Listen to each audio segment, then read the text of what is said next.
من يهده الله فلا مضل له ومن يضلل فلا هادي له أشهد أن لا إله إلا الله وحده لا شريك له وأشهد أن محمدا عبده ورسوله الذي لا نبي بعده ربي صدري ويسر لي أمري واحلل عقدة من لساني يفقهوا قولي. Alhamdulillah, puji syukur pada Allah Subhanahu wa Ta'ala pada malam yang berbahagia ini, pada kesempatan ini Allah masih memberikan kita kelapangan waktu, kesehatan, sehingga bisa menggelar kembali. Ya, ada beberapa pekan terakhir memang karena satu dan lain hal kajian ini sempat tertunda. Ya, alhamdulillah guru kita Guru Diana punya kesempatan untuk mengisi pada malam hari ini. Insya Allah kedepannya Allah terus memberikan kemudahan, kelapangan buat kita semua. Wabillahi untuk Ustaz. Alhamdulillah, salawat dan salam tidak lupa kita sampaikan pada junjungan Nabi Muhammad SAW. Tidak memperpanjang kalam lagi untuk malam hari ini, waktu dan kesempatan kepada Ustaz, dan silakan Ustaz.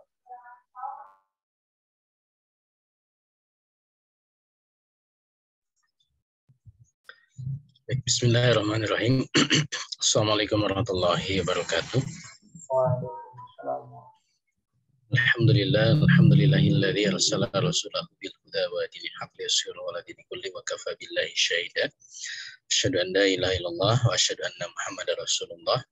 Allahumma sholli wa sallim ala sayyidina wa habibina wa maulana Muhammad wa ala ali sayyidina Muhammad kama shallaita ala sayyidina Ibrahim wa ala ali sayyidina Ibrahim fil alamin innaka Hamidum Majid. Alhamdulillah, malam hari ini kita bisa kembali berjumpa untuk melanjutkan kajian kita di kitab Mafahim Siyasiyah. Ya. Baru 2 pertemuan ya, 2 apa 3 sudah kejedanya hampir 1 bulan kita nggak ketemu. Mudah-mudahan ke depan tidak ada kendala lagi ya. Kita sekarang akan bahas bab tentang apa namanya sebentar ya, bab tentang khitah dan uslub ya. Baik, khitah dan uslub. Nih, kalau dijudulkan di publikasi tentang khitah itu strategi dan uslub itu teknik ya. Di bab ini sebenarnya teorinya itu sedikit saja ya, cuman memang banyak contoh-contoh dan memang kita nanti akan banyak berdalam di contoh-contoh ini. Slide yang saya buat itu sampai halaman ya, sampai 80 halaman. Mudah-mudahan nyampe. Tapi itu banyaknya contoh lah ya. Jadi bisa di skip ya. Baik, izin share screen.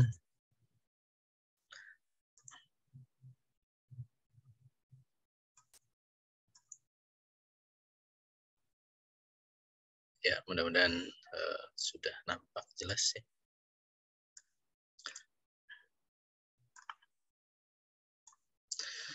Ya, di awal ya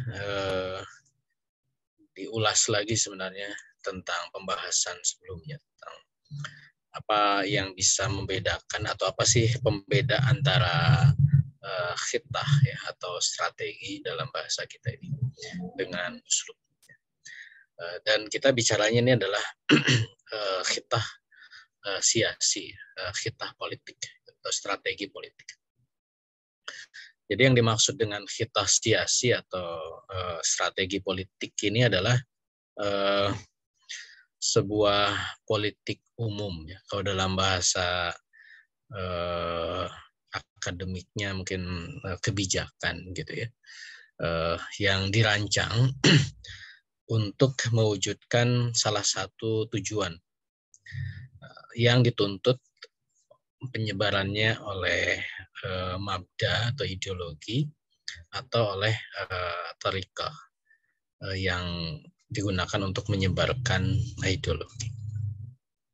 Jadi khitah ini turunan ya, turunan dari fikrah dan tarikah gitu. Jadi kalau dalam bahasa akademis itu mungkin dibedakan antara politik dengan kebijakan. Ya. Nah, khitah ini lebih cocok seperti kebijakan. Ya. Atau mungkin dalam bahasa lain sering disebut sebagai doktrin. Ya. Walaupun kalau doktrin itu merujuk kepada orang yang merumuskannya, gitu ya. Kalau di Amerika itu mungkin pernah dengar istilah doktrin Monroe, ya. Kebijakan pada masa Presiden James Monroe yang berbicara tentang isolasi Amerika. Sederhananya begitu. Jadi Amerika itu tidak terlibat dalam politik global. Dia hanya mengurusi di Amerika, di benua Amerika gitu ya. Nah, itu yang sering diistilahkan sebagai doktrin Monroe gitu. Dinisbatkan kepada Presiden Amerika James Monroe, atau mungkin pernah dengar juga istilah doktrin Bush gitu ya. Nah, doktrin Bush dinisbatkan kepada Presiden Amerika George Bush senior, itu berbicara tentang war on terrorism ya. Dan walaupun itu dilanjutkan oleh presiden-presiden berikutnya. Nah, jadi kembali ke sini, jadi khitah itu dia turunan ya, yang dibuat untuk bisa mewujudkan tujuan dari suatu negara ya dalam politik luar negerinya, untuk bisa merealisasikan dari ideologinya. Maka karena dia turunan, khitah ini bisa berubah-ubah. Ya. Jadi negara dapat mengubah satu khitah politik jika memang khitah itu tidak efektif. Ya. Seperti tadi misalkan doktrin Monroe itu diganti. Sekarang Amerika tidak lagi pakai gitu. Makanya Amerika menjadi negara yang terlibat dalam politik global, bahkan ya selalu terlibat. Ya. Tidak seperti dulu Amerika dia hanya mengurusi di benuanya saja gitu ya. Nanti banyak contoh-contoh yang akan kita coba kupas ya tentang khitah politik dan perubahan-perubahannya. Jadi khitah itu bisa berubah kalau tidak efektif, atau mungkin karena memang dianggap membebani negara gitu ya, sehingga anggaran negara terkuras, sehingga dia harus mengubah strategi politik, atau mungkin ada kesulitan-kesulitan, atau mungkin ingin mewujudkan tujuan yang baru ya, dari ingin mewujudkan tujuan baru dari negara. Nah, apa bedanya dengan uslub ya, dengan uslub politik, atau dalam bahasa di sini disebut sebagai teknik berpolitik. Ini turunannya lagi. Jadi kalau khitah itu lebih berbicara secara umum ya, secara global. Kalau uslub itu ke teknik-teknik yang praktis ya, langkah-langkah praktisnya gitu. Dan sama seperti khitah, yang apalagi ini uslub yang lebih teknis, maka negara itu bisa mengubah uslub yang ada, menukar satu uslub dengan uslub lain, atau ya ketika uslub itu dianggap tidak efektif, tidak mencapai tujuannya, tidak menopang khitahnya, maka dia bisa diubah. Nah, jadi prinsipnya kedua hal tadi ya, baik khitah sia-sia ataupun uslub sia-sia itu bisa berubah sesuai dengan kepentingan. Nah, makanya di sini penting dalam memahami politik internasional itu tidak boleh melakukan generalisasi ya, tidak boleh melakukan generalisasi, menganggap bahwa khitah dan uslub politik suatu negara itu selalu sama. Gitu. itu tidak boleh ya, karena memang secara fakta antara khitah dan uslub ini bisa berubah gitu. Walaupun perubahan khitah relatif lebih jarang ya dibandingkan perubahan uslub ya. Contoh misalkan khitah war on terrorism yang dilakukan oleh Amerika pasca 9/11 ya 2001 sampai sekarang relatif masih sama ya, sudah 20 tahun lebih gitu ya. Tapi uslubnya berubah. Sama juga dulu doktrin Monroe itu dipakai oleh Amerika sampai Perang Dunia Kedua. Setelah Perang Dunia Kedua, Amerika mengubah khitahnya gitu. Dan seterusnya. Jadi bisa berubah ya. Walaupun tadi tinggal relativitas kapan berubahnya ya. Mana yang lebih sering, mana yang lebih jarang. Nah, kemudian disinilah kemudian menjadi penting bagi kita untuk terus mencermati. Makanya dalam kajian kitab sebelumnya, Afkar Siyasi, memang berpikir politik itu menjadi berpikir yang sangat sulit ya.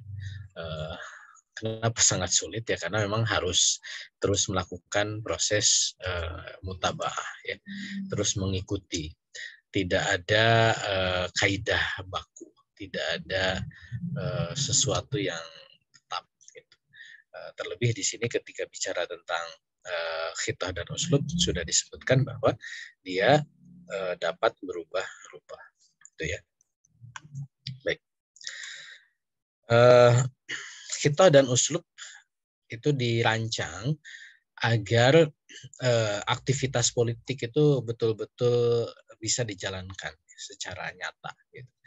Makanya bicara khitah dan uslub itu bukan bicara teori lagi, tapi bicara tentang apa yang kemudian secara praktis bisa dilakukan oleh negara. Gitu ya. Walaupun tadi negara itu masih bisa mengubah uslub ya atau khitahnya. Gitu. Ketika memang ada ketidakefektifan. Gitu. Dan pasti ya ini harus digarisbawahi, ketika suatu negara itu menjalankan khitahnya, ketika dia berganti itu pasti ada khitah yang baru gitu ya. Atau ketika dia berubah uslub itu pasti ada uslub yang baru.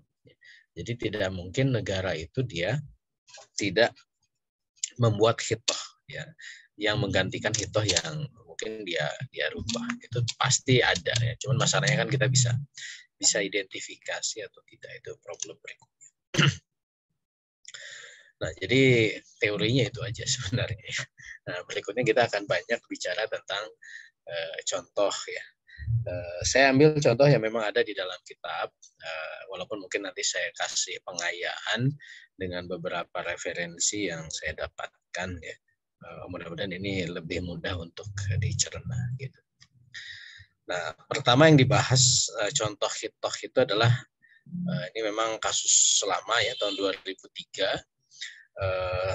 Ya kalau pas kitab itu dibuat ya itu masih up to date ya, karena kitabnya dibuat 2004 ya. Cuman karena kita di 2022 ini sudah lama sudah, tapi nggak apa-apa, ini jadikan contoh. Jadi bagaimana rencana Amerika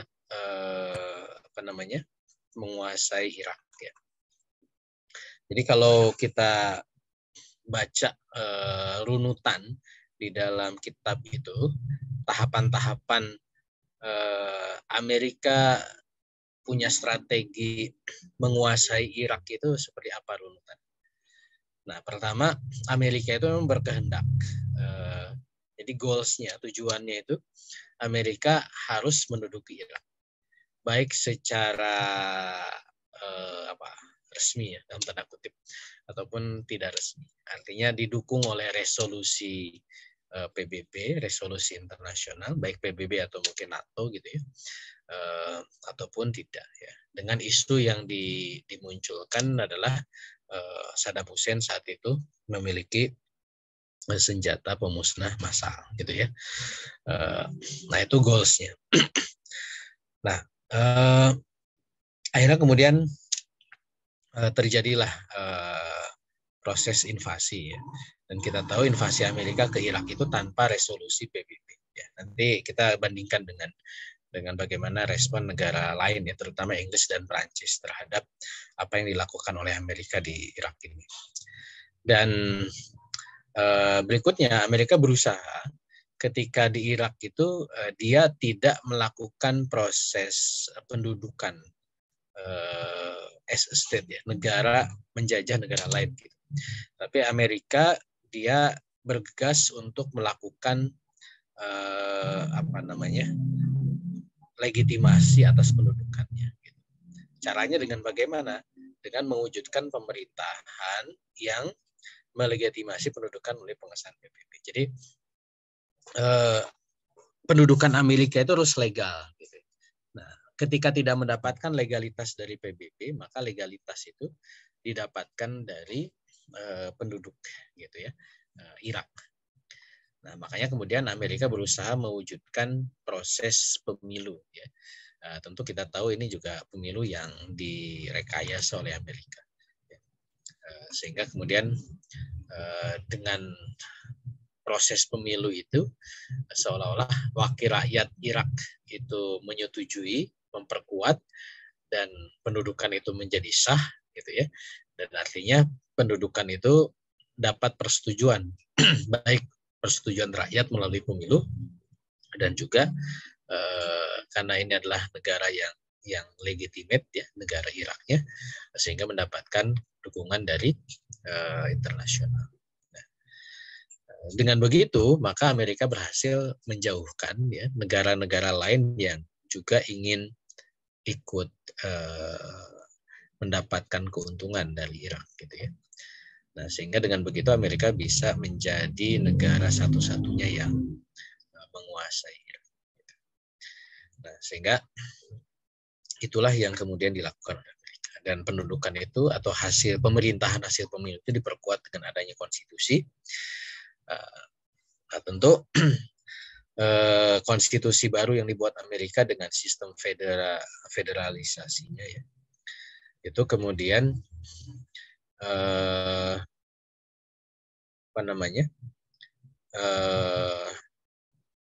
ya federalisasi itu kan dia menjadikan Irak itu terpecah ya. Ada bagian Irak yang dikuasai oleh Syiah, Sunni, ya Kurdi gitu. Nah, dengan begitu tentu mengobarkan sentimen kelompok dan umat Islam terpecah dengan pembagian tadi dan akhirnya kemudian sibuk bermusuhan satu sama lain. Sehingga dengan demikian Amerika menjadi punya kontrol yang kuat ya untuk melakukan pendudukan terhadap Irak dan akhirnya kemudian pendudukan terhadap Irak itu langgeng. Gitu. Nah, kurang lebih ini flow-nya. Nah, kalau kita lihat dalam timeline ya, jadi apa yang dirancang oleh Amerika tadi, ya, kalau kita lihat nih tahun 2003 ya, itu Amerika sampai saat ini setidaknya sampai 2018 ya, 4 tahun lalu itu menempuh 3 tahap. Ya. Jadi apa yang dilakukan oleh Amerika tadi di awal itu adalah apa yang disebut dengan fase transisi ya. Dari 2003 sampai 2006. Ya kan? 2003 itu Saddam Hussein digulingkan, akhirnya kemudian selama 2 tahun dilakukan pemilu. Jadi 2 tahun itu Amerika melakukan konsolidasi, baru dilakukan pemilu 2005. Di situ ada pemilihan parlemen dan dibuat konstitusi baru. Ya. Jadi apa yang dirancang oleh Amerika itu terbukti. Gitu. Ini luar biasa ya. Kitab ini kan dibuat tahun 2004 ya. Sudah terbaca gitu ya di dalam penulis kitab ini bahwa itulah langkah yang dilakukan oleh Amerika. Dan faktanya ya 2005 setelah kitab ini dibuat baru terwujud kan. Ternyata betul bahwa memang legitimasi kedudukan Amerika itu bisa didapatkan dengan pemilu dan dibuat konstitusi baru. Dan tahun berikutnya adalah terpilih Perdana Menteri Irak yang baru ya, Perdana Al-Maliki. Nah, walaupun memang kita tahu para perdana menteri Irak ini baru 2 periode ya, dari Al-Maliki sampai Al-Albadi ini, ya mereka adalah ya dalam tanda kutip kita bisa sebut sebagai bonekanya Amerika gitu. Karena tentara Amerika kan masih ada di Irak ya sampai sekarang. Dan walaupun terjeda tahun 2011 terjadi Arab Spring ya, kemudian di situ terjadi semacam ya pergolakan politik yang semakin keras di Irak, muncul ISIS ya, atau ISI, Islamic State of Iraq ya, nanti gabung dengan Suriah jadi ISIS. Dan Mosul itu salah satu kota di Irak, itu menjadi pusat dari kekhilafahannya ISIS pada saat itu. Dan saat itu kemudian pemerintahan Irak berubah dari Al-Maliki ke Al-Abadi. Dan pertarungan antara ISIS dengan Irak itu terjadi perang di tahun 2016-2017. Bahkan Kurdistan, salah satu wilayah di Irak itu menginginkan melepaskan diri dari Irak dengan mengajukan referendum ya, tahun 2017 dan seterusnya. Jadi ini kurang lebih timeline ya, apa yang terjadi di Irak dan apa yang menjadi rancangan Amerika di Irak itu betul-betul terwujud ya, sehingga Amerika berusaha melegitimasi pendudukannya di Irak itu terjadi ya. Nah, ini kurang lebih proses invasi Amerika terhadap Irak ya. Dan nanti di khitah berikutnya bagaimana Inggris itu juga punya khitah terhadap invasi Amerika di Irak. Makanya kemudian Inggris pun dia turut serta di dalam peperangan di Irak ini, invasi di Irak ini, dengan bergabung dengan kekuatan koalisinya, dan Inggris mendapatkan sebagian zona militer ya di Irak Selatan gitu. Dan apa yang dilakukan Inggris itu ada target-target sendiri yang memang menjadi motif masuknya Inggris di dalam invasi Amerika terhadap Irak. Nah, selain Inggris juga ada Prancis ya. Kita tahu Prancis ini kan juga menjadi sekutu Amerika. Walaupun memang kekuatan Prancis tidak sebesar Inggris dan Amerika ya. Hanya berapa? 300-an tentara saja yang diterjunkan. Inggris lebih banyak ya, 400 plus sampai 1.400. Ya, Amerika tentu lebih banyak lagi. Nah, kita juga bisa membaca di dalam kitab ini dijelaskan bagaimana juga ternyata Prancis punya motif juga untuk bisa turut serta di dalam proses penguasaan Irak. Ya. Nah, ini beberapa statement yang kita bisa baca bagaimana kemudian dulu ya antara Tony Blair kemudian dengan George Bush, mereka saling berkomentar terkait dengan pendudukan Amerika di Irak. Dan ini yang juga dikutip di dalam kitab ini, bagaimana kemudian strategi Inggris yang seolah-olah mensupport Amerika, tapi dia punya strategi yang seolah-olah menikam dari belakang. Ya. Nah, sebelum kita lihat Inggris, nah kita lihat dulu Prancis ya. Jadi Prancis ini kan dulu negara adidaya ya sebelum Perang Dunia Pertama.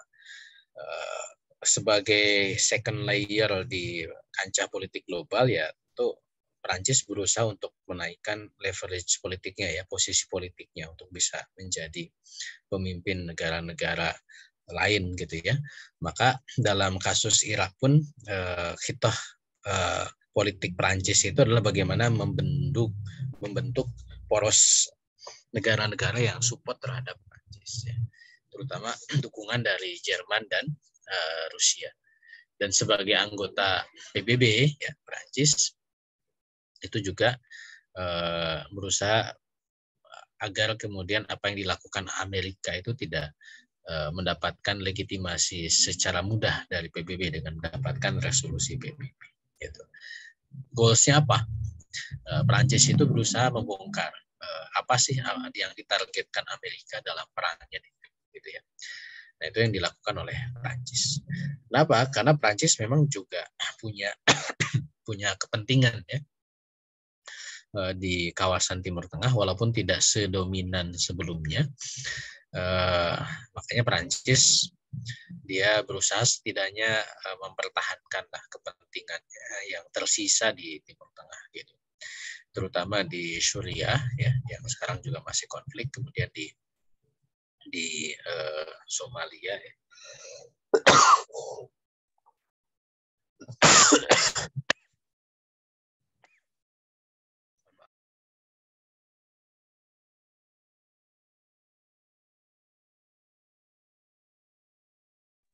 Dan juga di Uni Emirat Arab ya. Ini juga menjadi beberapa basis kekuatan Prancis di kawasan Middle East ya, atau MENA. Maka apa yang dilakukan oleh Prancis itu bisa kita pahami ya, bagaimana kemudian dari kekuatan tersisa yang dia miliki itu berusaha untuk mengambil kesempatan ya, untuk ya setidaknya Amerika tidak mudah lah ya melakukan apa yang diinginkan di Timur Tengah. Nah, beda dengan Inggris ya.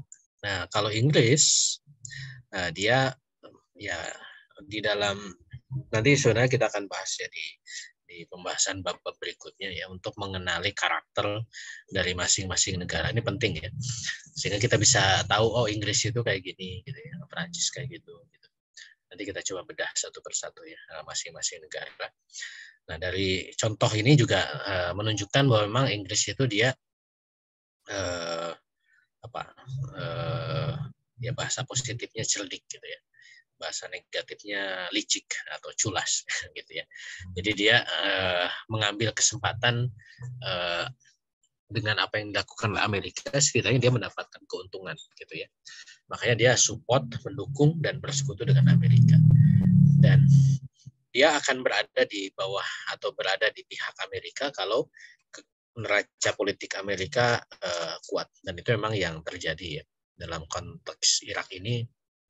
Memang neraca politik Amerika itu kuat ya. Tapi di sisi lain dia juga bisa saja mengancam Amerika jika ada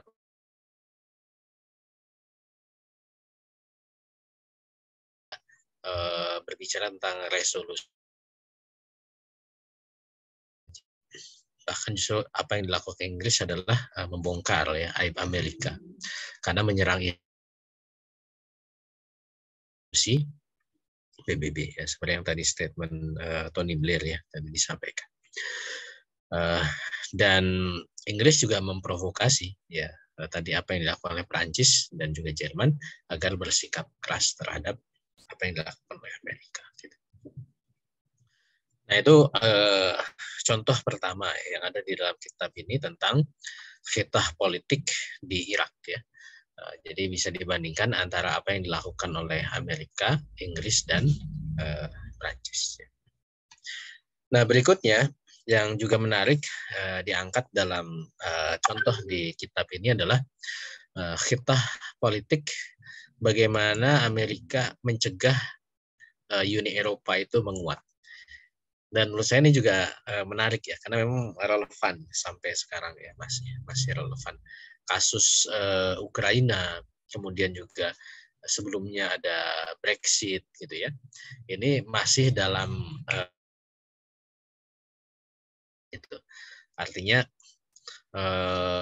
ketika kitab ini dibuat tahun 2004 ya, sampai sekarang 18 tahun ternyata masih relevan ya, pembacaan terkait dengan khitah Amerika untuk mencegah Uni Eropa ini menguat gitu ya.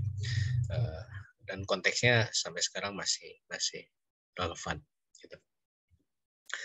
Nah, kita tahu bahwa Uni Eropa itu kan anggotanya terus bertambah ya. Dulu tahun 57 ya, yang warna merah, Uni Eropa itu hanya didirikan oleh beberapa negara saja, hanya 5 negara, 6 ya di sini. Sebenarnya 5 awalnya, nanti bertambah 1 ya, Luxembourg. Ada Prancis, Jerman, dulu Jerman Barat ya sebelum bergabung dengan Jerman Timur, kemudian Belanda, Belgia dan Italia ya. Gabung Luxembourg pada tahun yang sama.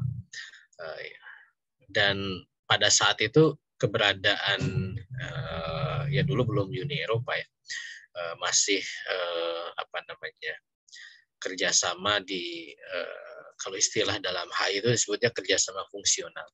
Jadi kerjasama karena memang ada kebutuhan teknis antar negara ya, terutama untuk menopang proses industri. Awalnya ada kerjasama di bidang coal ya, baja dan batu bara ya, batu bara, steel and coal ya, jadi batu bara dan baja gitu. Lalu kemudian meningkat sampai tahun 73, 81 itu menjadi masyarakat ekonomi Eropa. Dan jumlah anggota terus bertambah ya, sampai kemudian Inggris gabung, Denmark gabung. Nah, berikutnya yang kuning-kuning itu Yunani gabung ya. Kemudian Spanyol, Portugis gabung.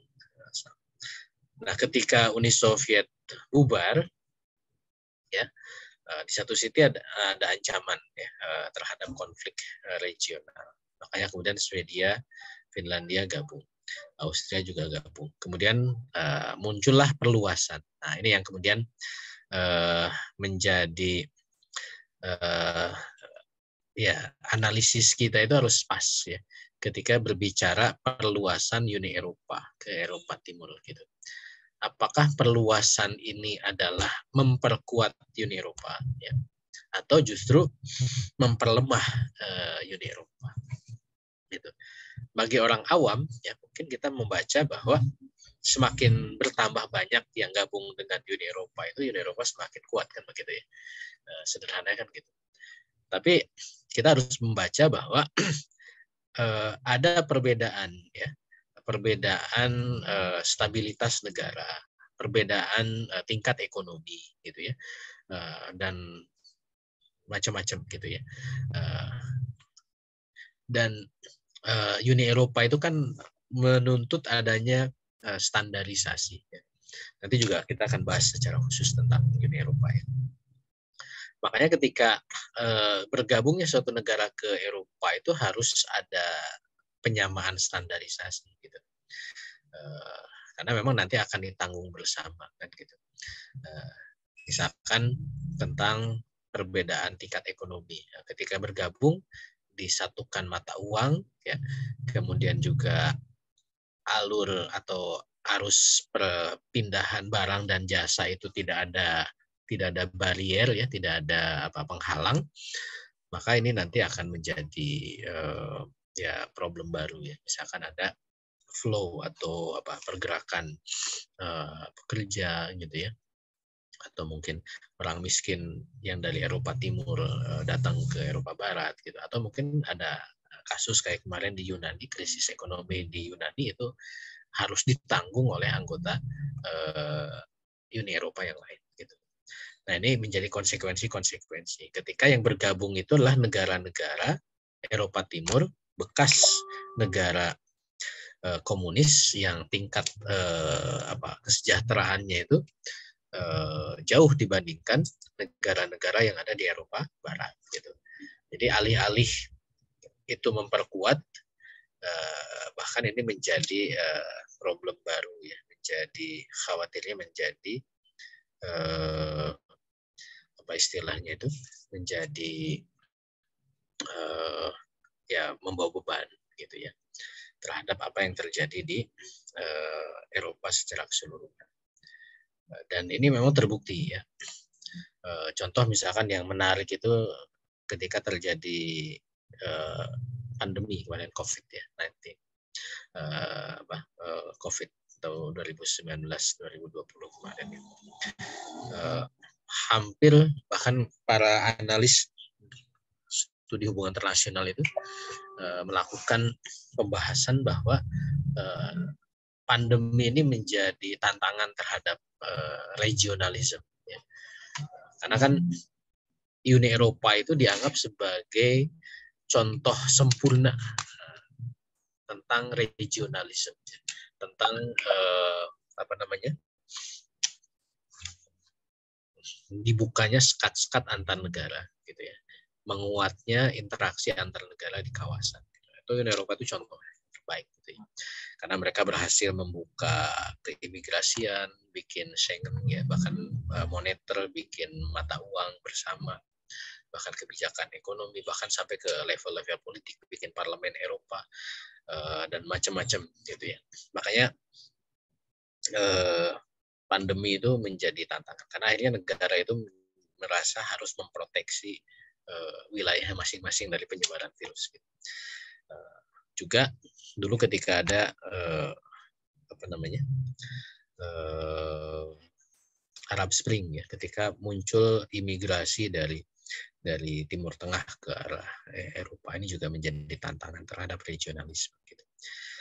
Nah, makanya kemudian kita bisa membaca bahwa strategi perluasan, ya, keanggotaan Uni Eropa ke Eropa Timur itu balik lagi tadi, ya, alih-alih memperkuat Eropa, tapi justru malah membuat Eropa ini lemah. Gitu. Terlebih juga kemarin ada Brexit, ya, Inggris keluar. Gitu. Walaupun faktor Inggris kan ini menjadi faktor yang juga dibahas secara terpisah, ya. Memang Inggris itu unik, ya. Makanya Amerika menjadikan faktor Inggris ini sebagai faktor untuk memperlemah, jadi mencegah Eropa menguat itu dengan memanfaatkan posisi Inggris. Dan ini kita lihat bagaimana konstelasi persaingan, ya, atau rivalry antara negara-negara di Eropa. Karena negara-negara di Eropa itu ada negara-negara yang dominan, ya. Prancis, ya, kemudian juga Inggris dan Jerman, gitu ya. Nah, ini memang dari dulu, ya. Italia dulu sempat, cuman dia jatuh, ya, posisinya. Nah, itu yang pertama tentang keanggotaan. Nah, termasuk juga tentang NATO, ya. NATO juga sebenarnya kan hilang relevansinya kalau kita baca sejarah NATO. NATO itu kan North Atlantic Treaty Organization, ya, organisasi pertahanan Atlantik Utara, yang memang dibentuk untuk melawan atau mencegah penyebaran komunisme yang dilakukan oleh negara-negara komunis, ya. Uni Soviet dulu, gitu, bikinlah NATO. Uni Soviet dulu bikin Pakta Warsawa, ya.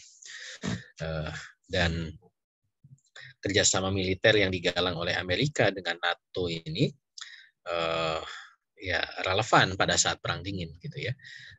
Sehingga berhasil mencegah perang secara langsung antara Amerika dengan Uni Soviet, gitu ya. Karena kemudian membangun persekutuan, membangun aliansi, ya. Karena dengan adanya sejumlah negara yang banyak bergabung, dengan meminimalisir kekhawatiran terjadinya perang dunia ketiga, gitu ya. Karena kan kalau bergabung sekali perang ini bisa eskalasi meluas, kan, karena memang banyak negara, gitu. Sehingga itu bisa tercegah. Makanya jadilah Cold War, ya, perang dingin. Terjadi persaingan tetapi tidak terjadi perang. Makanya keanggotaan dari NATO itu ya terus bertambah, ya. Dari tahun 49 awal terbentuk, ya, sampai kemudian tahun 82 lah, ya, itu negara-negara yang bergabung dengan NATO. Nah, cuman kan masalahnya adalah pasca runtuhnya Uni Soviet, apa relevansi dari NATO, gitu ya. Toh Pakta Warsawa kan bubar, ya kan.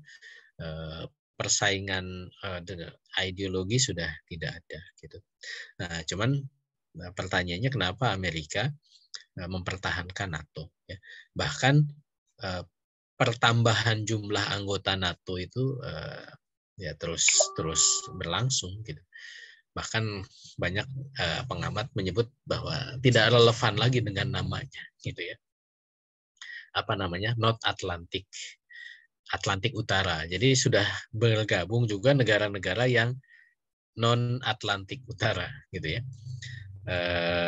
Ya misalkan yang biru-biru ini Eropa Tengah ini kan tidak berhubungan, ya Eropa Timur ya tidak berhubungan dengan Samudra Atlantik sebelah utara. Gitu. Bahkan ketika Turki gabung kan dulu ya itu juga menjadi bahan cemoohan. Ya. Apa hubungannya Turki dengan Atlantik Utara? Ya.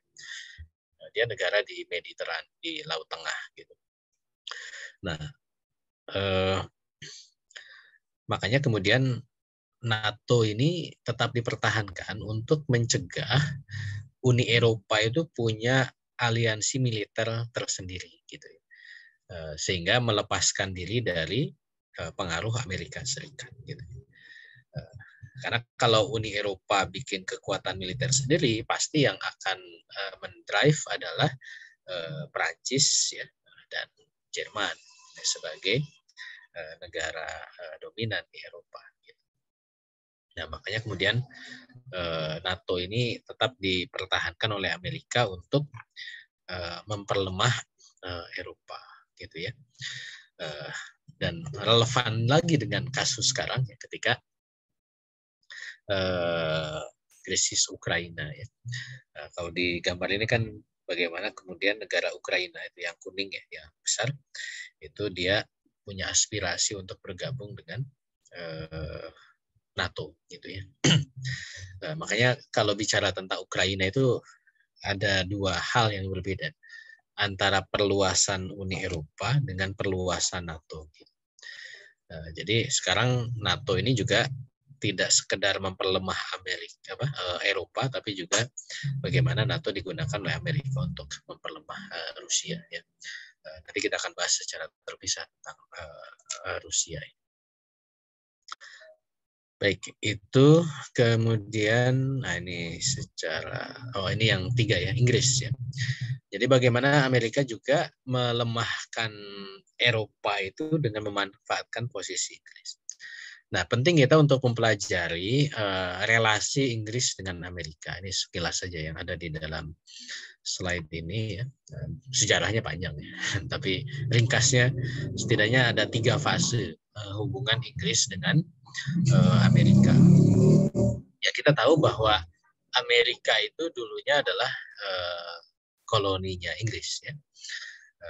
Walaupun memang benua Amerika tidak hanya Inggris ya, di situ ada Perancis yang kemudian di daerah Quebec ya di Kanada, kemudian ada Spanyol ya di daerah Amerika Tengah sampai Amerika Selatan, dan juga ada Portugis di Brazil gitu ya. Ada juga yang kecil-kecil kayak Belanda di Suriname gitu ya. Nah, Inggris itu di Amerika, terutama yang menjadi Amerika Serikat sekarang ya. Sejak tahun 1584 ada koloni pertama, kemudian menjadi penduduk yang permanen di tahun 1607, dan sampai terjadi perang ya antara Amerika dengan Inggris ya, perang Amerika Inggris, dan Amerika didukung oleh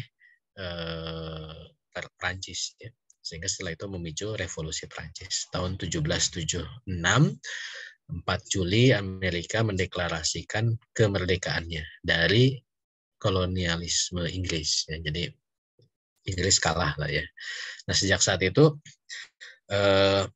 Amerika lah yang secara independen ya, dia menjadi negara terpisah dari induknya dulu Inggris gitu. Dan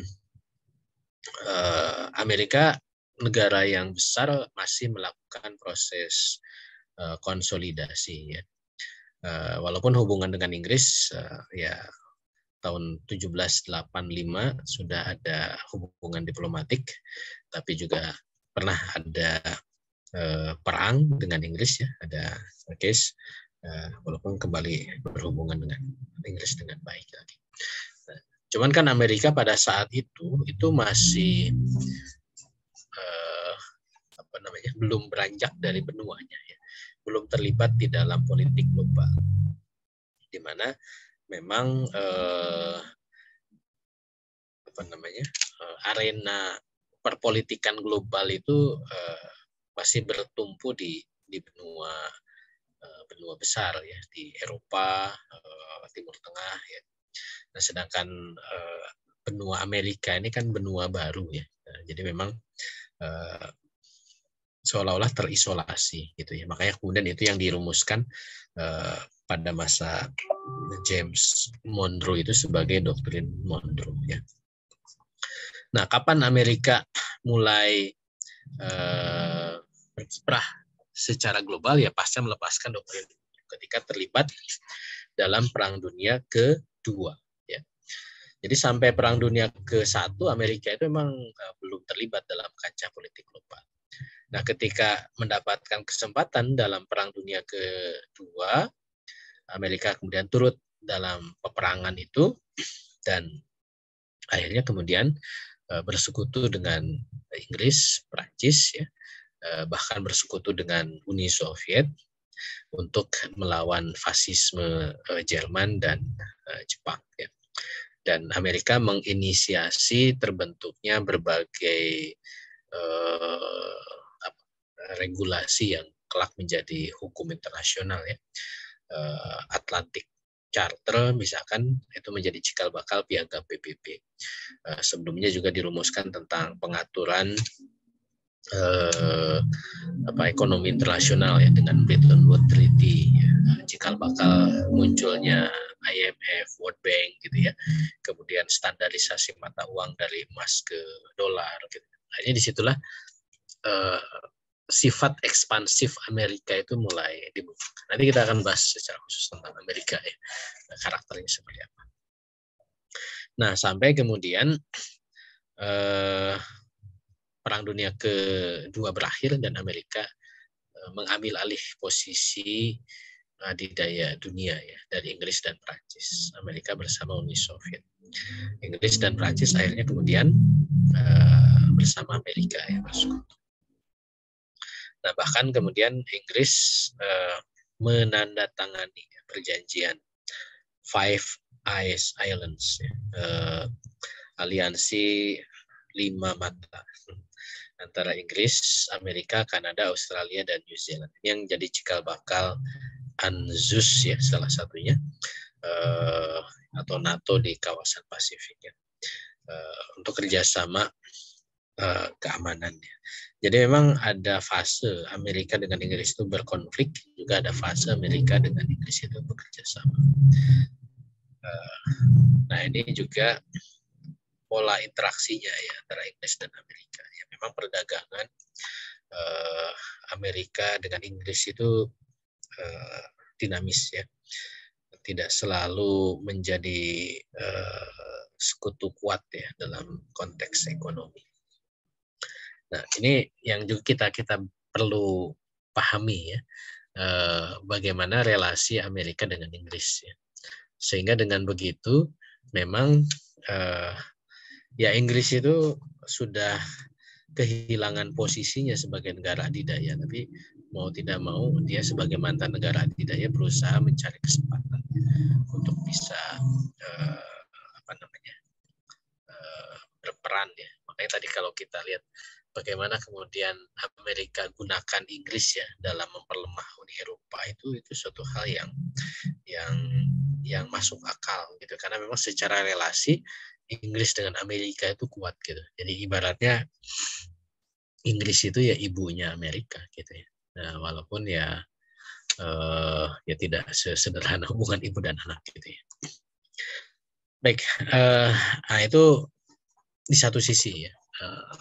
Khitah Amerika memperlemah Uni Eropa. Nah, tapi di sisi lain di buku ini atau di kitab ini juga dibahas bagaimana khitah Prancis memperkuat Eropa. Gitu. Jadi memang Prancis ini menyadari bahwa pasca Perang Dunia Kedua kan dia bersama Inggris jatuh ya posisinya. Dan mau tidak mau dia harus menggunakan alat lain ya untuk bisa menaikkan posisinya, dan alat itu adalah Eropa atau Uni Eropa gitu. Sehingga Perancis itu betul-betul memanfaatkan posisi dia di Eropa sebagai negara dominan untuk menjadikan Eropa itu lawan sepadan terhadap Amerika. Ya bahkan ya berpartner dengan Jerman. Kalau dulu berpartnernya dengan Inggris, ya sekarang dengan Jerman. Ya, karena Inggris itu betul-betul ada dalam posisi kuat dalam hubungannya dengan Amerika. Nah, termasuk juga membentuk kekuatan militer di luar NATO. Nanti kita lihat bagannya seperti apa. Termasuk juga bagaimana Uni Eropa itu tetap berada dalam pengaruh Prancis. Gitu. Jadi negara-negara di luar Prancis yang ada di Eropa, misalkan Spanyol ya, atau Italia gitu, yang memang dulu mantan negara adidaya, sedikit pun dicegah ya untuk bisa ikut ambil bagian untuk mengatur Uni Eropa. Dan ini juga menjadi, kalau kita telusuri, menjadi alasan kuat bagaimana Turki yang sudah memprovos ya menjadi anggota Uni Eropa itu sampai sekarang tidak pernah disetujui gitu ya. Turki itu menjadi anggota Uni Eropa ya, karena apa? Ya tentu karena memang masuknya Turki, kalau masuk Turki ke Uni Eropa itu justru akan menjadi problem baru ya bagi negara di Eropa. Itu akan terjadi rivalitas yang semakin sengit ya, apalagi dia memang bawa culture, mungkin juga bisa ideologi ya, histori ya, Ottoman di masa lalu gitu ya. Itu yang menjadi hal kenapa Turki itu sulit untuk diterima menjadi anggota Uni Eropa gitu. Padahal proposnya sudah lama. Dan harusnya Turki sadar diri gitu ya kalau tahu sejarah seperti itu. Nanti kita juga bahas itu ya, tentang Uni Eropa. Nah ini posisi Prancis di Uni Eropa ya. Secara wilayah dia 15% dari wilayahnya Eropa. Jadi memang negara yang cukup besar. Kalau kita lihat di Eropa itu yang besar itu kan Prancis, Spanyol, Jerman, Polandia. Ya, ini Ukraina itu kalau masuk kan juga besar. Nah, Turki apalagi kalau masuk. Yang lain-lain itu kecil-kecil. Nah, penduduk juga kurang lebih dia 15%.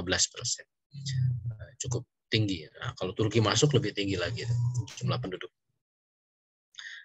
GDP-nya dia 17% tinggi, lumayan tinggi. Termasuk GDP per kapitanya justru Prancis itu lebih tinggi dibanding Uni Eropa secara keseluruhan. Ya. Nah ini perbandingan data ya, posisi Prancis di Uni Eropa. Ya nanti silakan bisa dibaca ya. Kekuatan Prancis tersendiri ya. Jadi memang kekuatan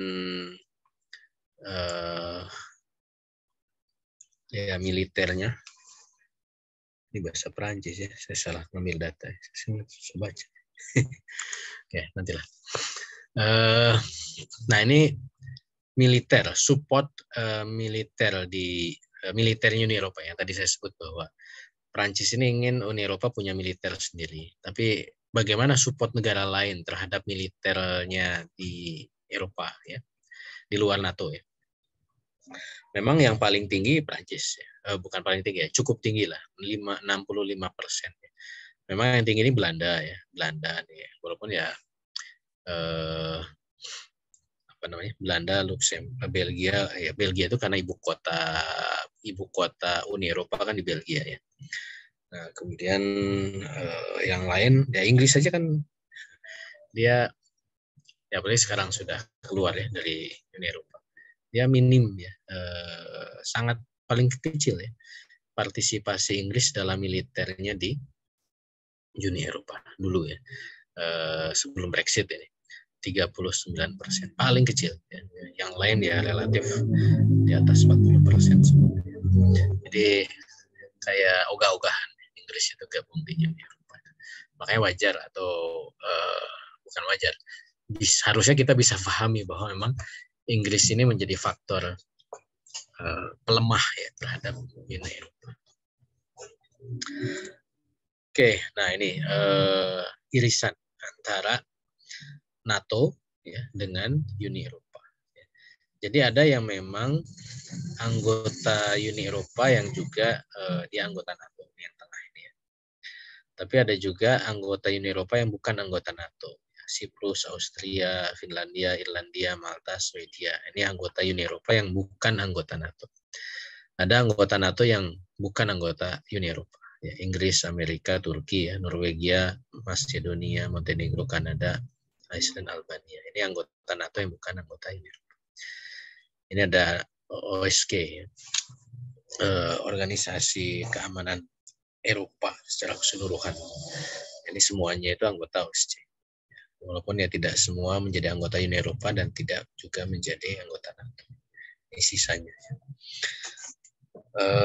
Nah ini perbandingan antara, jadi sebenarnya kalau kita lihat ya, kekuatan militer NATO dan Uni Eropa, tentu kalau dilihat dengan bagan ini, karena di situ ada faktor Amerika, Inggris ya, dan Kanada sebagai negara-negara besar, termasuk ada Norwegia. Tentu kekuatan NATO itu masih dominan ya, kuat dibandingkan Uni Eropa. Karena kalau di Uni Eropa paling faktor yang kuatnya penambahnya cuma satu ya, Austria aja mungkin yang relatif kuat ya, atau Finlandia, Swedia gitu. Yang lain kan tidak terlalu dominan gitu. Nah ini yang menjadikan bahwa memang bisa difahami kenapa NATO itu menjadi faktor pelemah terhadap Uni Eropa gitu ya. Oke, sampai jam berapa nih? Jam 9. Berikutnya ya, gimana Pak Azhar? Udah jam 9. Karena kita ini contoh-contoh semua nih. Ini nggak apa-apa. Berikutnya tentang khitah politik. Amerika memperlemah Rusia. Setidaknya ada 4 poin yang dibahas di dalam kitab ini. Bagaimana Amerika itu dia berusaha melemahkan posisi Rusia. Pertama tentang ya melemahkan Rusia supaya tidak jadi negara berpengaruh ya, bahkan secara regional. Termasuk pengaruhnya di Balkan. Dulu Balkan ini adalah sisi selatan dari Eropa ya, Eropa Selatan itu negara komunis dulu ya, Yugoslavia gitu. Kemudian Eropa Timur yang tadi sudah kita singgung dan juga Asia Tengah. Kemudian juga tentang kepemilikan nuklir dan dalam Star Wars ya, perang bintang. Nah kalau kita lihat datanya ya, jadi memang kalau kita perbandingkan antara Amerika dengan Rusia ini data tahun berapa nih? 2015 ya. Jauh ya. Kekuatan yang seimbang itu paling di kekuatan ini long range strike aircraft. Jadi pesawat yang dia bisa terbang jauh gitu ya untuk menyerang dari jarak jauh. Nah, ini Rusia lebih unggul dibanding Amerika. Sama kepemilikan kepala nuklir, kepemilikan nuklir, senjata nuklir. Memang Rusia masih lebih banyak dibanding Amerika. Ya, dan ini yang menjadi kekhawatiran ya dunia dalam perang Ukraina ini ketika Rusia mulai main ancam-ancam mau pakai nuklir gitu ya. Tapi di sisi lain ya Rusia itu jauh lebih lemah dibanding Amerika. Bahkan dalam international global fire itu dia di bawah Cina ya, kekuatan militer powernya ya, bukan militer Rusia itu gitu. Contoh misalkan dalam spending anggaran pertahanan kan jauh ya, antara 560 billion dolar ya, hanya 60 gitu. Makanya salah satu kenapa perang di Ukraina itu kalau kata orang Sunda itu ngayayai gitu ya, lambat gitu ya. Itu karena emang gak ada dana gitu. Apalagi kemarin ada kasus jenderalnya itu korupsi gitu ya, terhadap anggaran peperangan gitu. tentaranya aja kan, Rusia itu negara yang sangat luas ya, negara terluas sedunia. Tapi punya tentara hanya 800.000 ya.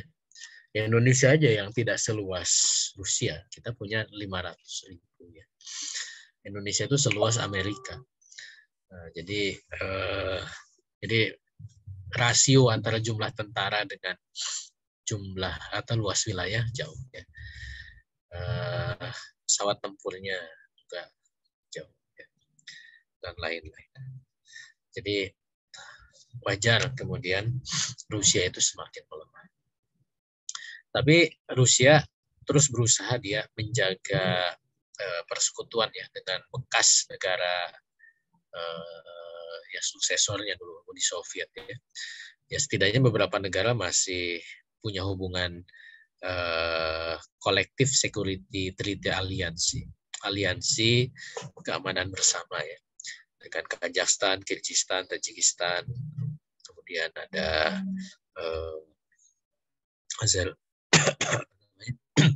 ada Belarusia gitu ya. Nah ini Ukraina ini yang jadi problem. Oke. Nah Rusia juga coba berusaha memperkuat posisinya dengan Cina ya. Nah, walaupun nanti ada problem juga antara Cina dan Rusia. Ini hal yang baru. Nah, kemudian Star Wars tadi ya disebutnya. Jadi perang luar angkasa dulu memang diungguli oleh awalnya pada masa Uni Soviet, Rusia itu yang paling awal ya. Rusia lah negara yang pertama kali meluncurkan Sputnik ya. Ini tahun 57. Ini satelit Sputnik ini satelit yang pertama kali diluncurkan oleh manusia ke angkasa itu Rusia. Dan Rusia juga negara yang pertama kali mengirimkan manusia ya, ini Yuri Gagarin. Nah, jadi memang unggul awalnya. Tapi Amerika berusaha mengimbangi ya.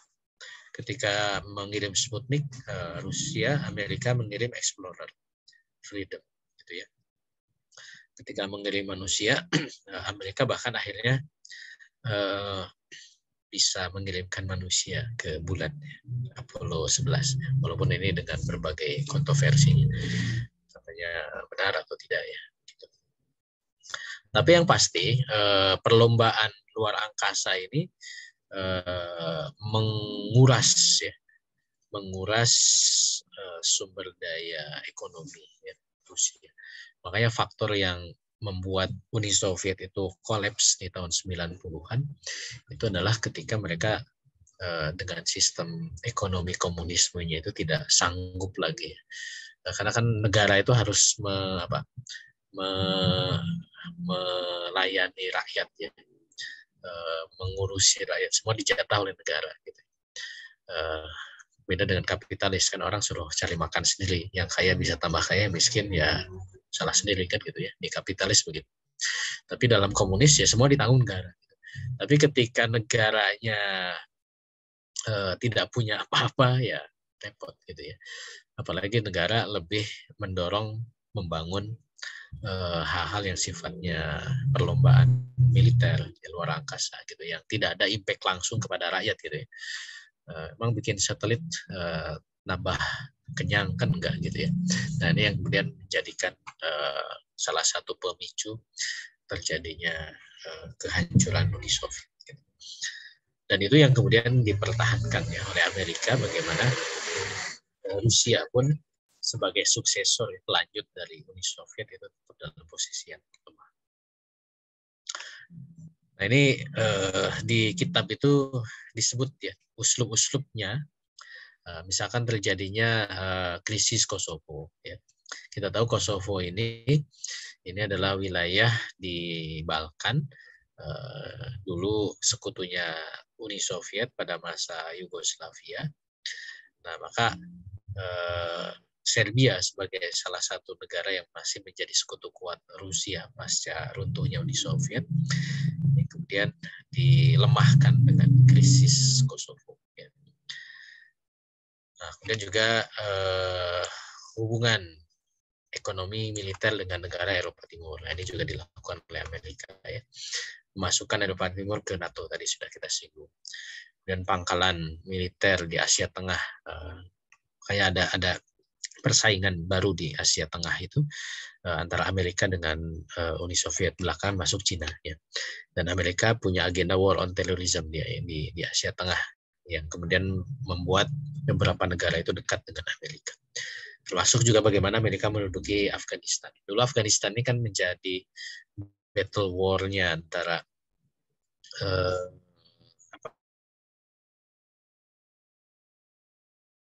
empat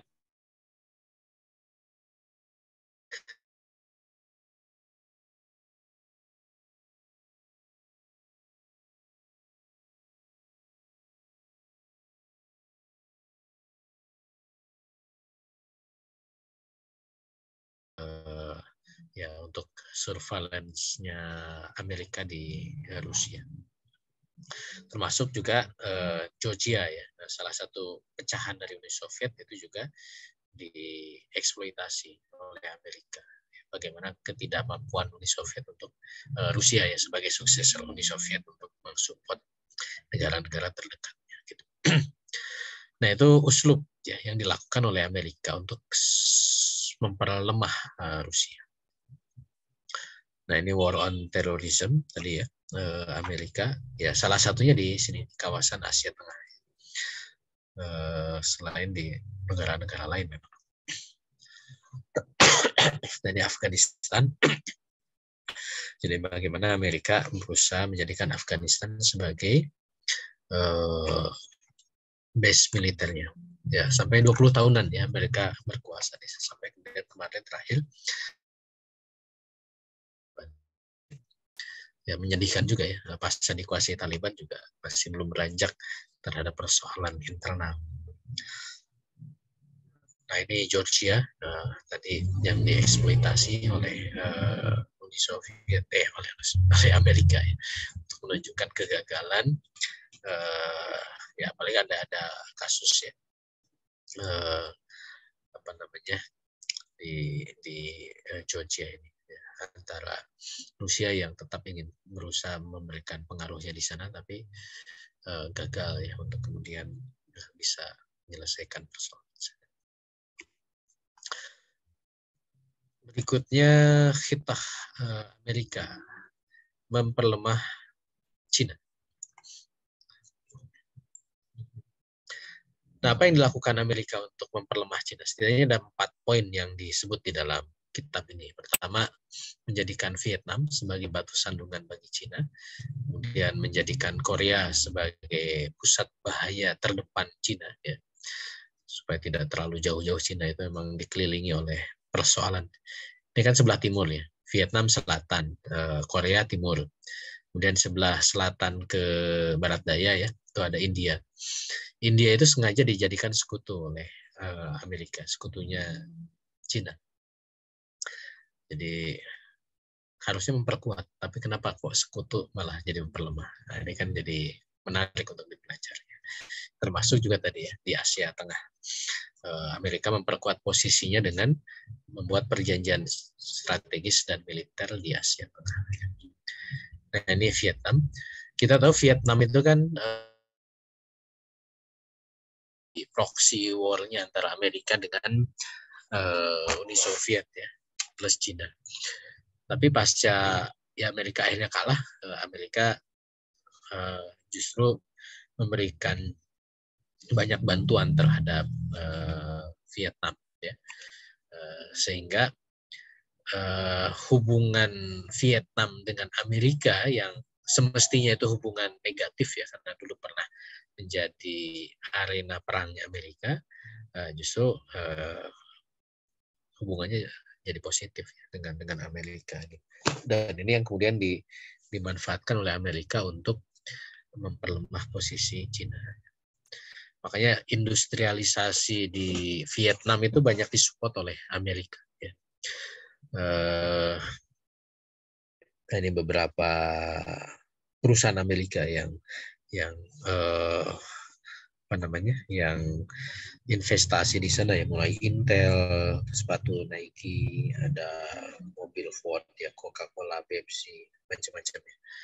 Nah ini dengan diikat dengan berbagai kerjasama ekonomi, militer, ya, kesehatan, lingkungan dan lain sebagainya.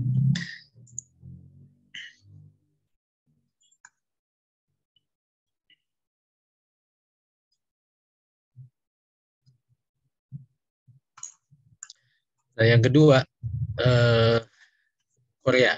Korea itu menjadi ajang terdepan yang harus dihadapi oleh Cina. Ya. Dan kita tahu Korea Selatan, ya, ini adalah sekutu kuat Amerika. Ya. Melanjutkan perang Korea. Nah, kita tahu banyak tentara Amerika yang ditempatkan di Korea Selatan. Ya.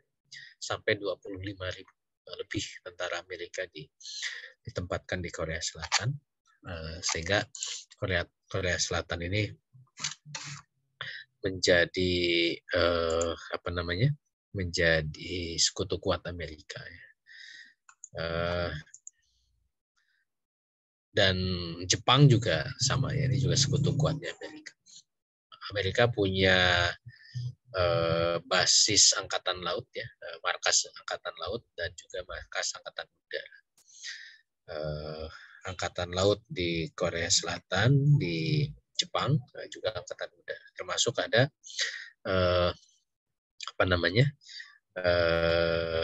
kapal-kapal induk yang berseliweran ya, memang ditempatkan di laut antara Korea dan Jepang ini gitu. Makanya kemudian Cina dia tidak akan merasa aman gitu ya, untuk bisa jauh-jauh main gitu ya, karena memang di Korea, di semenanjung Korea ini menjadi tempat yang terus menjadi ancaman secara militer. Nah, tadi terkait dengan Cina dan India, ya. Bagaimana Amerika menguatkan hubungan Cina dengan India? Setidaknya ada 6 isu yang kemudian kalau kita lihat antara hubungan Cina dan India. Pertama, Cina India ini kan berbatasan ya, selalu ada masalah perbatasan ya, sengketa perbatasan. Dan juga masalah perdagangan, masalah terorisme ya. Masud Azhar ini bukan Mas Azhar ya. Ini teroris yang jadi buruan di antara kedua negara ini, karena memang operasinya di sana.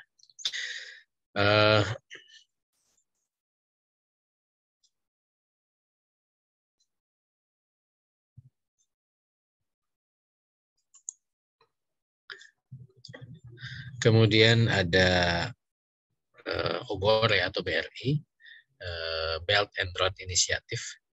Kemudian tentang sharing air ya, karena memang muara dari air ke India dan ke Cina itu dari pegunungan yang berbatasan ya, di Himalaya.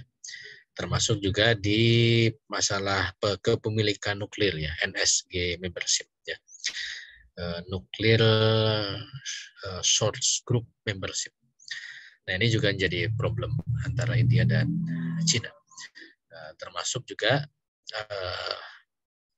masalah geopolitik ya, antara India dan Cina yang berbatasan, sama-sama negara besar. Nah, ini juga menjadi hal yang selalu menjadi isu antara India dan Cina. Sehingga keduanya ini ya kadang bekerja sama, kadang juga berkompetensi. Di sekitaran India dan Cina itu ada basis-basis militer Amerika yang kontrol ya. Sebelah timur ya tentu Timur Tengah ya, ada Afghanistan ya, negara-negara Asia Tengah. Sebelah barat ya, sebelah timurnya ada tadi Jepang, Korea ya, Filipina, Thailand gitu. Tapi kedua negara ini tadi ada pola interaksi ya.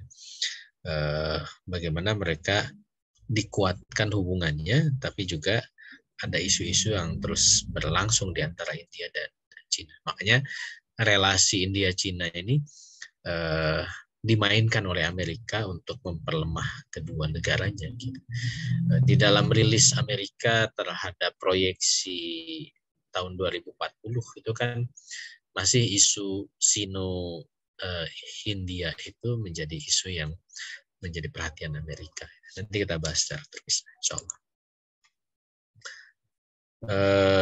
Nah ini Asia Tengah ya, kerjasama militer. Amerika menjalin kerjasama militer di Asia Tengah untuk melemahkan Cina ya.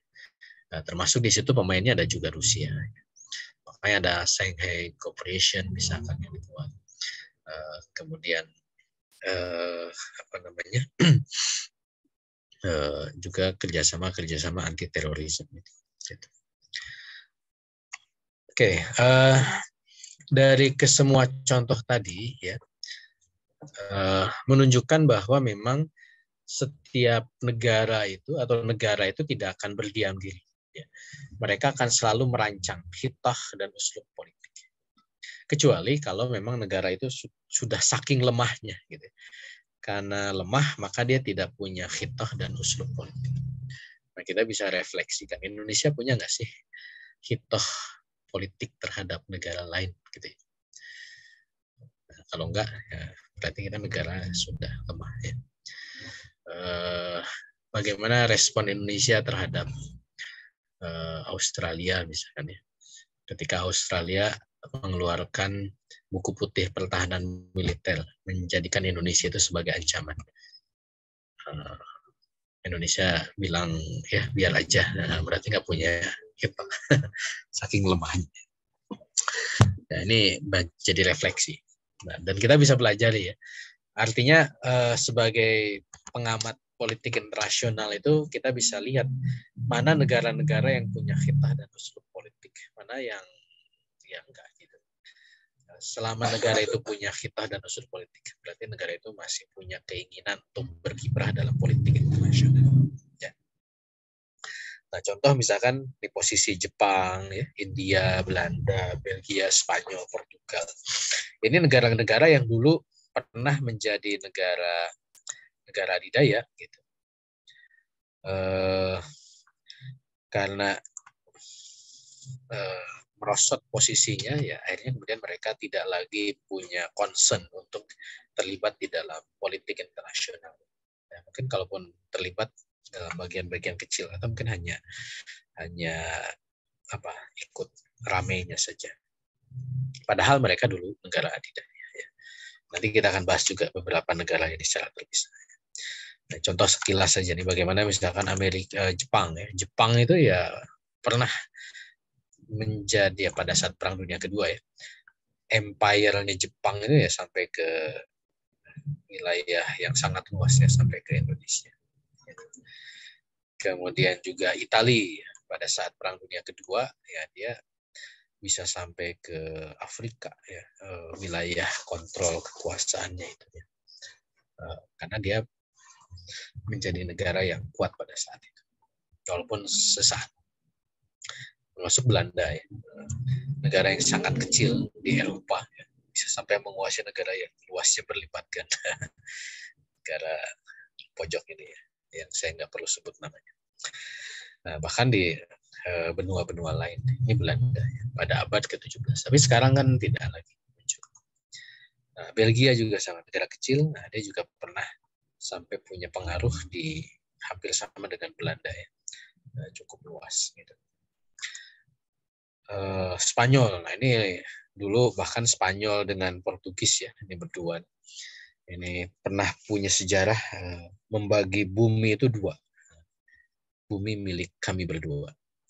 Dari Eropa ke barat punya Spanyol, dari Eropa ke timur punya Portugis. Makanya kenapa Spanyol itu jajahannya di barat ya, di benua Amerika ya, karena memang ikut perjanjian Tordesillas itu. Jadi mereka menguasai, menjelajahnya itu ke barat gitu. Hanya ketemulah benua Amerika ini. Sampai terus ke barat, nyampe ke Filipina gitu. Jadi masuk ke Filipina itu dari sebelah timur gitu ya. Setelah benua Amerika terus ketemu di Filipina. Dan beda dengan Portugis ya. Portugis itu ya ke timur. Makanya jajahannya itu ke arah timur. Ya. Walaupun ya bersaing dengan negara-negara lain, makanya kecil-kecil aja yang dia dapatkan kan, negara-negara kecil atau sebagian dari negara dari wilayah-wilayah yang kecil gitu. Indonesia dapatnya di Maluku, Timor Leste gitu ya, Malaka gitu, Makau gitu, kecil-kecil. Ini jajahannya Portugis di masa lampau. Tapi ya setidaknya dia pernah menjadi negara adidaya pada masanya. Gitu. Tapi ya sekarang karena mereka semua lemah ya, ini mereka ya tidak lagi berkiprah dalam kancah politik global. Khitah dan uslub itu terus berubah. Ya. Di kitab ini juga dijelaskan tentang perubahan-perubahan khitah dan uslub. Tapi kayaknya kita bahas minggu depan aja lah ya. Apa ya? Kepanjangan. Insya Allah nanti kita lanjutkan tentang itu dulu ya, Bang Azhar. Mungkin ada beberapa pertanyaan. Ya, alhamdulillah. Ya, alhamdulillah, Bapak Ibu, banyak sekali contoh-contoh kasus atau yang dipaparkan tadi oleh Ustaz Mulyana, sehingga bagi kita setidaknya itu akan memudahkan kita apa yang kita bahas malam hari ini berkaitan dengan contoh maupun usul politik ya yang dijalankan oleh negara-negara kuasa. Kami kira Bapak Ibu juga masih ada yang ingin ditanyakan. Mungkin boleh jadi tadi agak cepat atau mungkin kurang detail. Mungkin nanti sesi ini kita akan buka ya, sampai teman saya nggak bisa membatasi, ini tergantung Ustaz ini. Kalau memang ada peluang waktu yang cukup bisa menjawab semua, kita jawab. Kalau tidak, kita akan beri kesempatan di sesi pekan depan. Untuk sesi tanya jawab memang ini sudah ada semacam pertanyaan ataupun tanggapan, meskipun dengan satu atau dua orang ya. Sembari membaca ini ada yang resen. Ibu Ais Firda, ya. Ya, Ustaz, jazakallah khair. Assalamualaikum warahmatullahi wabarakatuh. Yang ingin saya tanyakan, pertama jazakumullah khair sudah tadi itu dipetakan, kurang tahu di kitab itu kan paragraf per paragraf, saya menghabiskan paragraf itu juga belum bisa mengkonsep itu, tapi tadi kan dibantu dengan seperti semacam dibuat peta konsep.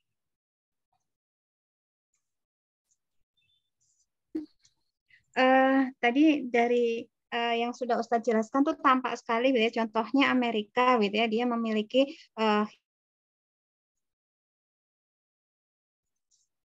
politik dia terhadap negara lain maksud. Nah, itu tapi kan banyak negara gitu ya, banyak entitas yang dia perhatikan. Ini ya bayangan saya ini gimana menjalankannya gitu ya, maksudnya banyak sekali fokus yang harus dia kerjakan di setiap hitoh itu kan, kemudian sampai ke arah ya sampai dijalankan gitu ya, sampai kemudian juga terlihat hasilnya. Nah, ini apakah memang bayangannya sih itu bagaimana Amerika itu menjalankan itu gitu ya. Itu yang kemudian. Terus kemudian yang kedua, faktor apa Ustadz yang kemudian membuat Amerika itu lantas bisa tampil menjadi penentu banyak hal gitu ya, padahal awalnya dia bukan siapa-siapa. Taruhlah kemudian sebelum doktrin Monroe itu kan kemudian memang dia tidak tampil di percaturan internasional gitu ya, seperti tadi yang Ustadz sampaikan. Tapi kemudian begitu cepatnya gitu ya, dia kemudian bertransformasi untuk bisa menguasai gitu ya, bisa menentukan banyak hal di dalam skala internasional. Itu faktornya apa begitu. Terus kemudian yang terakhir, tadi diperlihatkan hitoh Amerika terhadap negara-negara lain itu kan senantiasa seperti mewaspadai untuk negara tersebut mendominasi, gitu ya, mewaspadai Uni Eropa menguat, mewaspadai Rusia menguat lain sebagainya. Nah, apakah kemudian hitoh daulah khilafah nanti misalkan kemudian tegak begitu ya, nanti ini apakah memang modelnya seperti itu? Jadi terhadap negara lain itu dia mencegah gitu ya, agar kemudian tidak mendominasi, mencegah negara-negara yang dulu negara superpower itu kemudian menguat lagi. Apakah model seperti itu atau kemudian daulah khilafah itu tumbuh saja tanpa kemudian ada upaya seperti seolah-olah seperti Amerika tadi kan membuat konspirasi gitu ya, mencegah entitas lain untuk berkembang. Ya, mungkin sementara itu Ustaz. Jazakumullah khair sebelumnya. Gimana, Ustaz? Ya. Ya tentang Amerika, insya Allah nanti kita akan bahas secara khusus ya. Kenapa sih kok Amerika sebegitunya ya? Gimana dia? Ya namanya negara adidaya mestinya begitu. Gitu. Jadi berkiprah secara global, maka dia harus siap dengan memperhatikan apa yang terjadi di seluruh dunia gitu ya. Dan tentu dengan sumber daya manusia yang dimilikinya ya, dan dia berbicara dalam konteks negara ya, bukan person, ya pasti itu bisa dilakukan gitu ya. Expert dalam expert terhadap negara ya. Jadi bukan hanya kalau kami ya di HI itu di hubungan internasional misalnya ahli Timur Tengah gitu ya. Oh, itu udah kayak ahli banget gitu ya. Tapi ini harus ahli Arab Saudi gitu ya. Dan ahli Arab Saudi itu bukan satu orang, tapi beberapa orang gitu, atau banyak orang gitu ya. Dan itu disupport dengan dana, dengan ya dana untuk riset, juga tidak hanya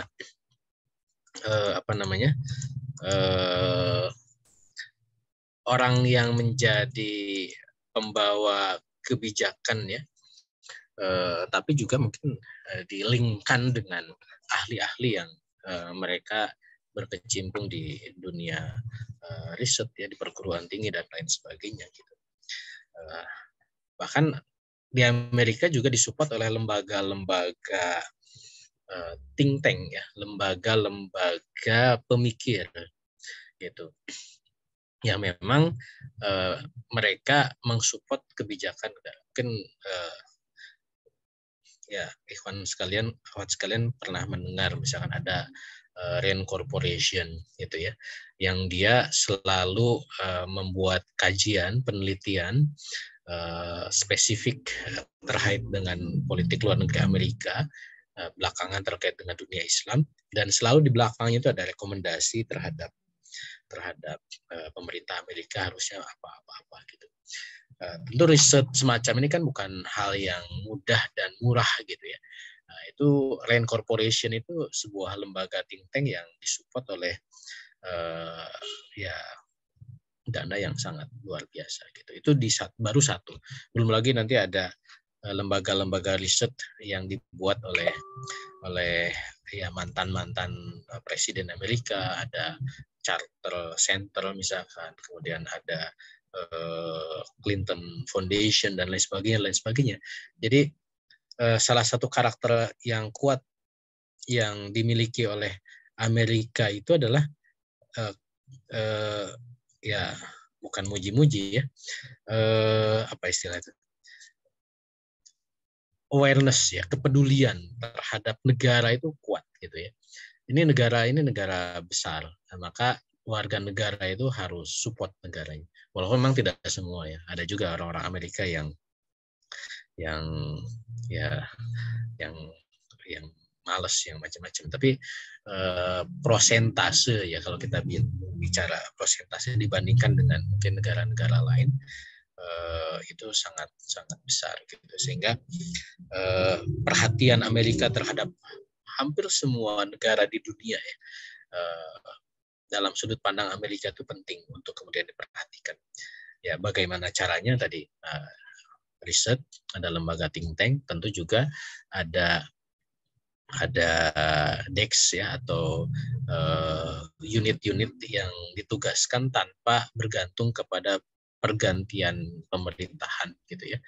Dan menurut saya kalau mau ditiru ya, itu suatu hal yang positif untuk kita tiru gitu. Bahkan umat Islam harusnya juga begitu. Saya sangat senang ya ketika semakin banyak orang yang pengen belajar tentang politik internasional. Dalam kajian Afkar Siyasi saya sudah sampaikan, karena jumlah negara itu banyak, harus banyak yang orang terlibat untuk mencermati gitu. Walaupun kan kita sudah kerucutkan, ya setidaknya amati dulu negara-negara adidaya, Amerika, Inggris, Prancis, ya, Cina, India dan terusnya. Itu jangan sudah berkurang tuh dari 200-an jumlah negara. Tambah apa? Tambah negara-negara Muslim. Kita cermati gitu ya. Ternyata ya masih kurang itu sumber daya. Apalagi tadi cermatinya serius gitu ya. Kalau Amerika seriusnya dengan riset ya, dengan memantau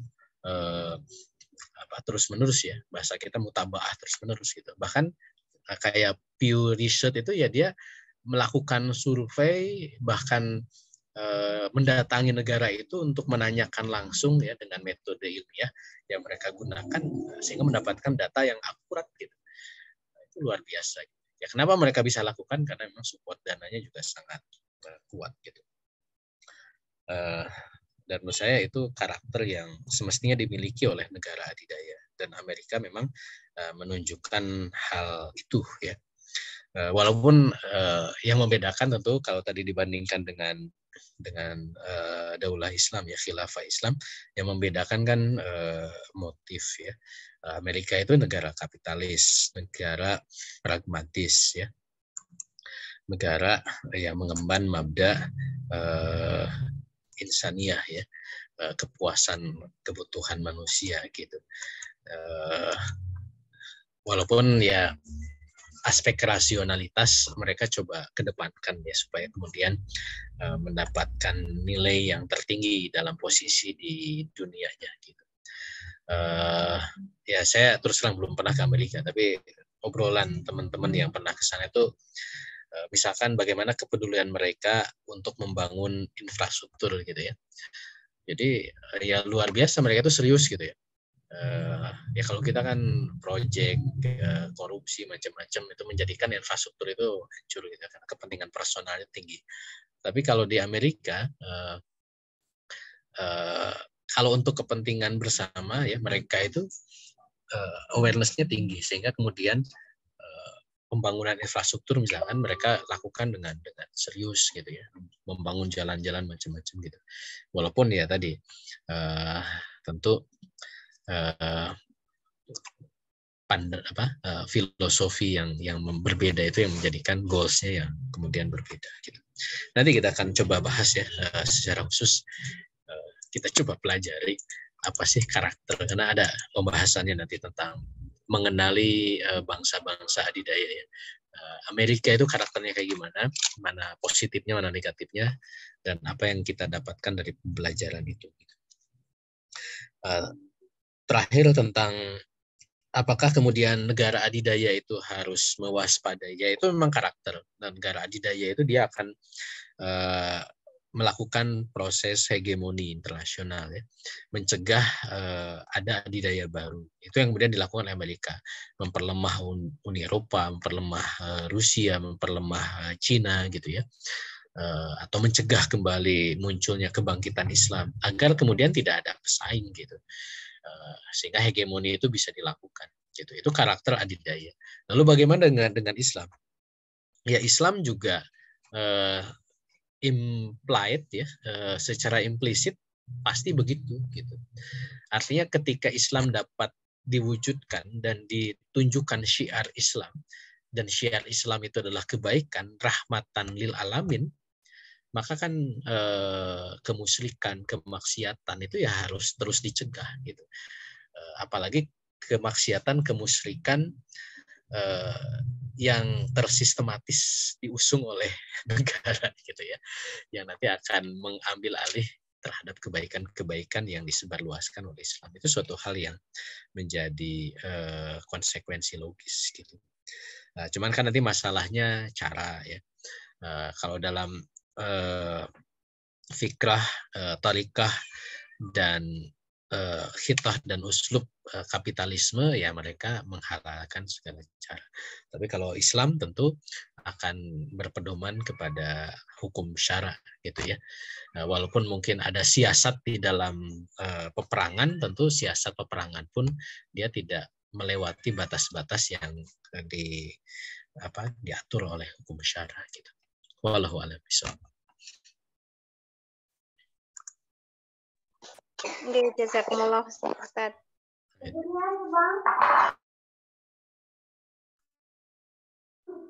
Ya, alhamdulillah. Pertanyaan barusan dari Ibu Fahri sudah terjawab, dan setiap negara mungkin hampir melakukan yang sama nantinya ya.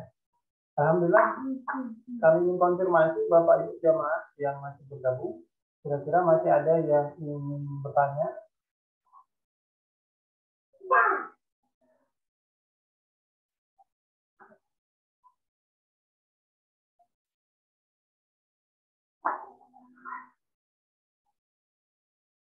Iya.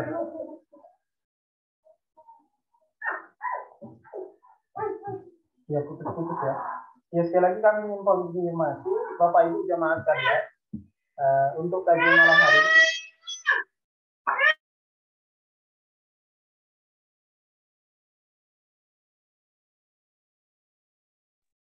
Ya, Bapak Ibu jamaah, kira-kira ya.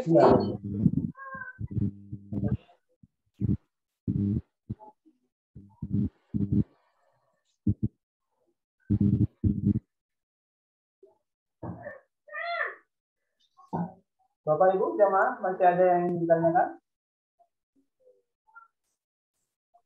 Ya, kalau nggak ada, insya Allah kita lanjut minggu depan karena ini baru setengah ya. Nanti tentang perubahan kita, insya Allah nanti kita akan lanjutkan. Nah, kalau nanti masih ada pertanyaan terkait, insya Allah juga bisa nanti kita diskusikan lagi, insya Allah. Ya, alhamdulillah. Kalau memang tidak ada untuk malam hari ini,